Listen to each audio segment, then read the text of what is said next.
Pamungot naman ang karanasan ng mga mangingisdang nakaligtas sa paglubog ng kanilang bangka sa lalawigan naman ng Sarangani. Sa lakas daw ng hampas ng mga naglalaki ang alon, ang ilang bangka ay nagkapirap-piraso. Sa ngayon ay halos 40 mangingisda roon ang hindi pa rin natatagpuan. Mula sa Sarangani nakatutok live din po ito si Haji Rieta. Haji. Mike, kung bakit nasa 37 ang bilang ng mga nawawalang mga mangingisda dito sa Sarangani Province, bunso dyan Mike, nito nga malalakas na alon sa karagatan. Hindi raw malilimutan ni Raul Sige ang sinapit niya sa gitna ng dagat itong Martes. Hindi lang kasi tumaob ang sinasakyang bangka, nagkapira-pirso pa raw ito, bunsod ng gahiganteng alon. Nangyari naman sa dagat parang parang hindi namin makaya ang lalaking alon. Ang bangka namin sira-sira lahat.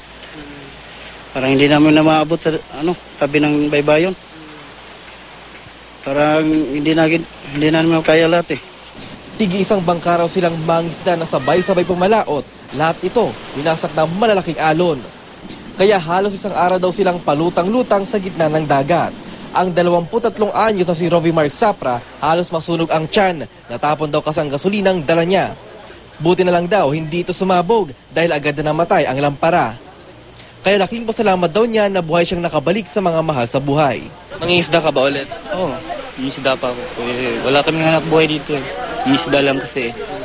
Ganito kaligalig ang sitwasyon ng dagat ng pamalaot ang mga mangisda dito sa Barangay Kamanga sa bayan ng Maasim. At ayon nga sa kanila, ligtas naman daw ang ganitong sitwasyon ng dagat. Kaya naman laking gulat daw nila kung bakit bigla na lamang sumalubong sa kanila ang gahiganting mga alon sa gitna ng dagat. Pero ang anak ni Susan Liego na si Junjun na kasama sa mga mangisdang pamalaot, hindi pa natatagpuan. Hinihintay siya.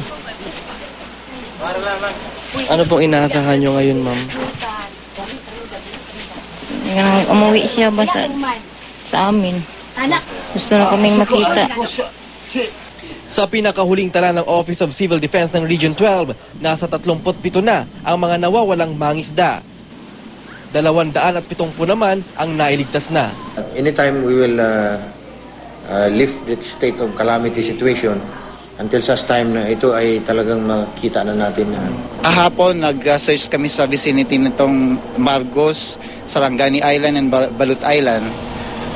Most of nakikita namin doon is mga debris, mga bangka, submerged na mga bangka, pero walang survivors or victims. So we are still not giving up. We are continuing the search and rescue.